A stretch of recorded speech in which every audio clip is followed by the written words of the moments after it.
Can you feel it in the air? That electric hum. Oh, yeah. That's the NFL season, just around the corner, bringing with it, the promise of fresh starts, renewed hopes, and, let's be honest, a good bit of drama. Always drama. Every team thinks this is their year to turn things around. Exactly. And for our deep dive today, we're focusing on a team that really embodies that spirit more than most. Yeah. The Atlanta Falcons. It's a fascinating situation over there, isn't it? A real case study in, well, team building and quarterback philosophy, maybe. The optimism is definitely there. It is, and they're coming off a real roller coaster, betting big on a new direction. Seems like it. So our mission today is pretty clear. Unpack all the key changes, the lingering drama, the bold predictions, and what this upcoming season truly means for the team and for you, the fan. Okay. We've pulled insights from a whole stack of sources, in-depth season previews from places like Walter Football, Athlon Sports, ESPN, schedule breakdowns from sportsbrackets.net, training camp reports, all that good stuff. Lots to dig into then. Absolutely. We're going to dive into exactly what's different, why it matters, and what to expect. Sounds good. Where do we start? Okay, let's unpack this with our first major topic, the Michael Penix Jr. era. This is a story that felt like a wild ride to the starting job, before it even really began. It certainly did. I mean, you remember, right? The Falcons truly shocked everyone in the 2024 NFL Draft. Oh, yeah? Just weeks after signing Kirk Cousins to that massive $100 million guaranteed deal. Huge money. They go out and draft Michael Penix Jr. with the number 8 overall pick. People lost their minds. I remember analysts, ESPN included, calling it asinine, just a waste of resources, pointed to a front office maybe lacking a coherent plan. Right. That was the narrative. But looking back now, maybe that asinine move might have been sort of an accidental stroke of genius. Well, let's talk about how that played out. The 2024 season started, and the whole Kirk Cousins narrative shifted pretty dramatically. What did our sources tell us about his performance? Yeah, Cousins, coming off that Achilles injury. He looks, well, the report said, slow, immobile, rusty early in 2024. That's tough coming back from an Achilles. It really is. And Warren Sharp's analysis highlighted how he was practically glued to shotgun or pistol formations, almost no under-center snaps, very little play action. Which was his bread and butter before, right? Exactly. A huge red flag, considering his past success really relied on those elements. He eventually hit this woeful stretch of just horrid play that led to him getting benched. And the second half collapses were brutal. Oh, absolutely brutal. It's fascinating how he dramatically crumbled after halftime, threw 11 of his 16 interceptions in the second half of games. Wow, 11 of 16. Yeah. That kind of drop-off, it wasn't just poor performance. It really forced the Falcons to confront a harsh reality about relying on a veteran QB recovering from that specific injury. It really speaks volumes about how quickly things can change in the NFL, doesn't it? For sure. Your long-term plan can just pivot overnight when a high-priced investment falters like that. So, Cousins struggles, gets benched, and Michael Penix Jr. is thrust into the starting role. What did that late-season takeover show us about his potential? Well, Penix's late-season run was pretty promising, actually, despite, the chaotic circumstances. Right, thrown into the fire. Yeah, but he flashed brilliance and exuded poise in his 3 starts. Okay, the record was 1-2, but both losses came in overtime, and honestly, the defense was largely to blame, not Penix. I remember Scott Kaczmar pointed out he led 2 game-tying drives against Carolina, but never even got the ball back in OT. Exactly. He brought a totally different energy, that aggressive rocket arm, the big arm mentality. It was something the offense desperately needed, a real jolt. Okay, so here's where it gets really interesting.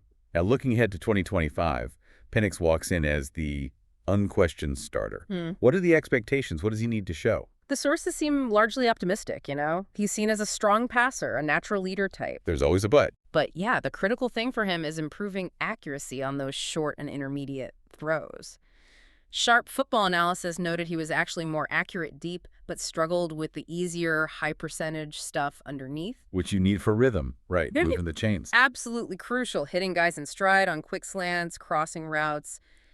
It just opens up the playbook so much more. Athlon Sports pegs his floor as a solid starter, but the ceiling, maybe top 10 QB potential. High ceiling. And then there's the elephant in the room, or rather, the high-priced backup in the room, Kirk Cousins. Right, the peculiar scene in the quarterback room.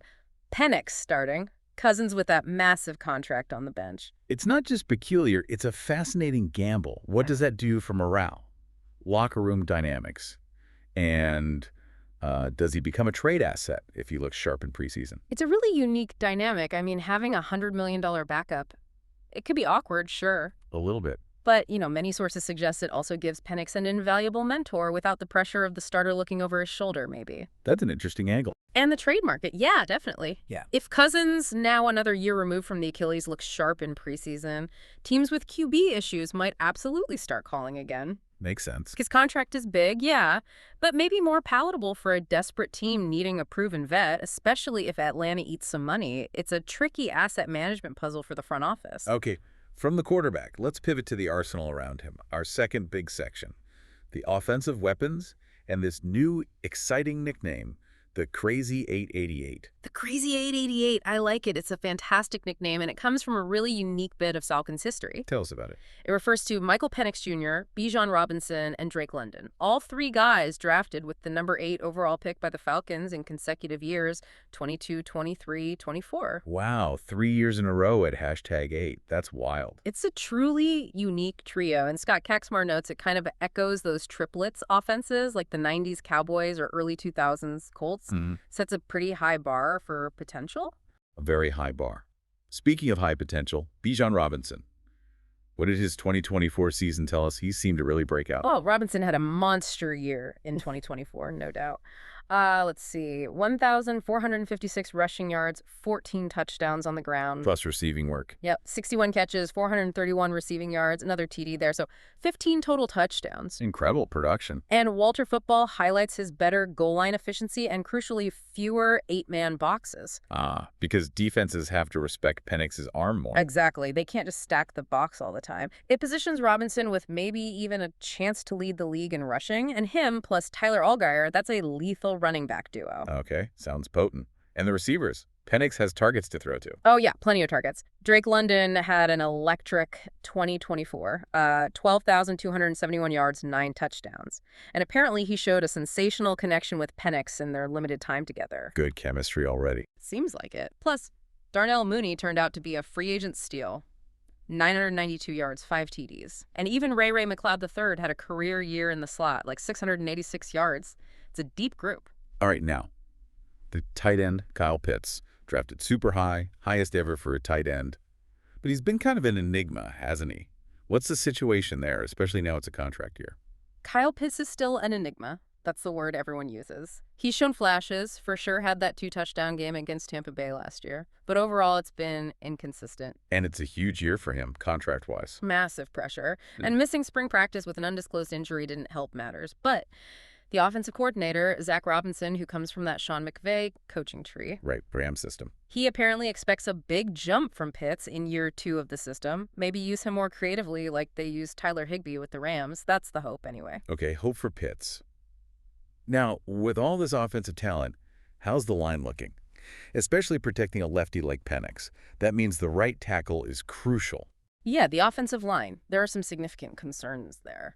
Okay, 10 of 11 starters are back, which sounds stable. Okay. But they lost their reliable center, Drew Dahlman, in free agency.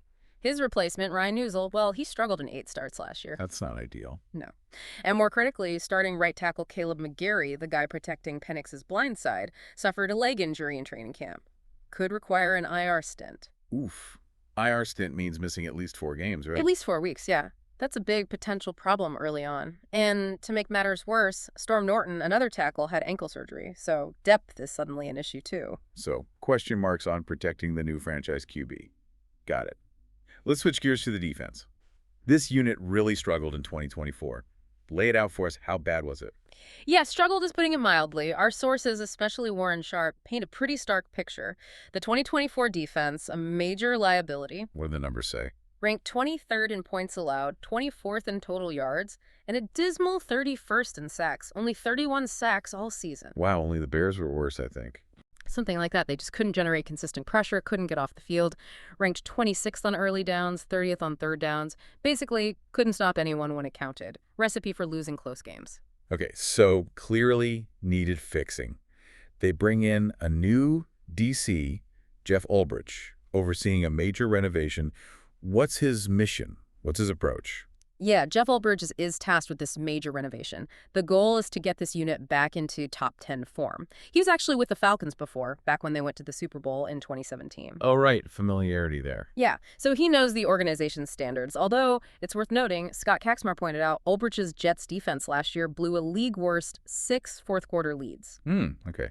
Something to watch. Definitely. The hope is under Raheem Morse's overall direction, and with all the new players, he can get better results. And then there's that weird personality quirk detail about his son prank-calling Shutter Sanders led to fines. Oh, yeah, that was bizarre. Small drama, but still. Highlights the spotlight, I guess. But strategically, it's all about transforming the unit. And it sounds like priority number one was fixing that pass rush. Absolutely. A full-on pass rush overhaul. They brought in veteran Leonard Floyd guys, had 8.5 sacks or more for 5 straight seasons. Proven production. Yeah, solid signing. Then they went bold in the draft. 2 first-round picks on edge rushers, Jelon Walker at 15, and then they traded up to 26 for James Pierce Jr. Trading up shows conviction. Big time. Both are expected to contribute right away. Plus, they get Braylon Trice back, remember him? 2024 third-rounder, missed all last year with an ACL tear, so lots more depth and upside there now. Okay, big changes on the edge. What about elsewhere on defense? Other key personnel moves? Quite a few. Longtime DT Grady Jarrett is gone. The expectation is Rook Orhorhoro, a 2024 second-rounder, steps up alongside David Onyemata and newcomer Morgan Fox. They'll fill in big shoes there. For sure. In the secondary, they drafted safety Xavier Watts in the 3rd round. Some called him a steal to pair with elite safety Jesse Bates III. That could be a good pairing. Yeah, and there's renewed competition at nickel corner, the slot defender. 4th-rounder Billy Bowman Jr. is converting from safety to compete with D. Alford and Clark Phillips III. Plus, Mike Hughes re-signed to play opposite A.J. Terrell. It's a significant infusion of new talent and competition pretty much everywhere. Lots of new faces hoping to make an impact. Okay, shifting to special teams and some recent training camp buzz. Sounds like there's even a kicker battle brewing. There is, yeah, and it's pretty compelling. Young-Ho Koo, usually reliable, had an unusually inaccurate 2024. Missed 9 field goals, dealt with a hip injury. It's not like him. Not at all. So the Falcons brought in competition. German-born kicker Lenny Krieg, impressed at the International Player Pathway Program, the NFL initiative. Right, finding global talent. And Krieg apparently made all 14 field goals without a miss at the Combine. So, yeah, a real camp battle for a crucial spot. Always high stakes for kickers. Now, we touched on the O-line injuries earlier, but let's reiterate their significance as the season gets closer. Yeah, it's crucial to remember because it directly impacts Penix's protection. Right tackle Caleb McGarry's leg injury from camp, significant. Could lead to an IR stint. Meaning he misses at least the first 4 games. Exactly. And that's the blindside protector for the left-handed Penix. Huge. Plus, Storm Norton's ankle surgery thins out the tackle depth even more. These aren't minor things. They're big question marks for keeping Penix clean. Definitely something to monitor closely. And just for context, when did Falcons training camp run this year? Camp ran from July 23rd to August 20th, down at their facility in Flowery Branch. So that's the time frame where these position battles really heated up, and unfortunately, those injuries happened. Gotcha. All right, let's look ahead. The road ahead. Schedule, predictions, and playoff hopes. What's the verdict on the Falcons' 2025 schedule? Easy, tough. It's intriguing. On paper, it's actually noted as the 4th easiest by win totals across the league. Oh, really? That sounds favorable. And their offense faces the #3 easiest slate of defenses, so seems like a great chance for Penix and the crazy 88 to, gel early. Okay, but there's a catch. There's always a catch. They do have a challenging early stretch. Week 1 versus the Bucs, Week 2 at the Vikings on Sunday Night Football, Week 6 versus the Bills on Monday night, Week 7 at the 49ers, also Sunday night. Phew, that's a tough run of primetime games early. Big tests. Big tests for sure, and they've got some unique travel challenges later on, too. Like what? Well, there's a stretch between weeks 9 and 16 where 6 of their 8 games are away from home. 6 of 8 on the road. That's brutal. Yeah, and that includes an international game against the Colts in Berlin. That kind of travel can really wear a team down, disrupts routines, adds another layer of difficulty. Okay, so easy schedule overall maybe, but tricky stretches and lots of travel. With all that in mind, what are the experts predicting? Sounds like there might be some disagreement. Oh, absolutely. Conflicting viewpoints. Some sources are pretty optimistic. Walter Football, Scott Kaczmar. They're predicting 9-8, first place in the NFC South, making the playoffs. So they buy the hype. They seem to believe Penix's growth and the improved defense will really make the difference. Kaxmar specifically projects over 8.5 wins, Penix over 3,400.5 passing yards, and Bijan Robinson for Offensive Player of the Year. That's strong. Very strong. But not everyone is sold, right? Yeah. Some emphasize that potential doesn't always turn into production. That's the cautious view. Athlon Sports, NFL.com's Ali Bonpuri and Adam Rank, they're predicting more like 8-9 or even 6-11, missing the playoffs. Why the pessimism? They just emphasize that potential is one thing, production is another, and there's still uncertainty about how much the defense will really improve in just one offseason. NFL.com even pointed out the Falcons are the only team they picked for 7+ wins that hasn't gone back-to-back with winning seasons recently. Captures that uncertainty about breaking old habits. So a wide range of outcomes predicted. Sounds like a critical year for the NFC South race then. Absolutely critical. The Falcons are widely seen as the biggest threat to finally unseat Tampa Bay. The Bucs have won the division 4 years running. So those head-to-head matchups against Tampa, huge. Massive implications. Every divisional game will be crucial in deciding who takes that crown. Okay, and for all of you listening, wanting to track every game, every score, plan your Sundays, where's the best place to find the full schedule? Yeah, for your go-to comprehensive source for the complete 2025 NFL schedule that includes preseason, regular season, and all the crucial 2026 NFL playoff and Super Bowl LX info, all in printable formats too, you should definitely visit sportsbrackets.net. Sportsbrackets.net. Got it. They have everything you need to stay on top of the action, whether you're planning game days or just tracking the playoff picture throughout the season. Perfect.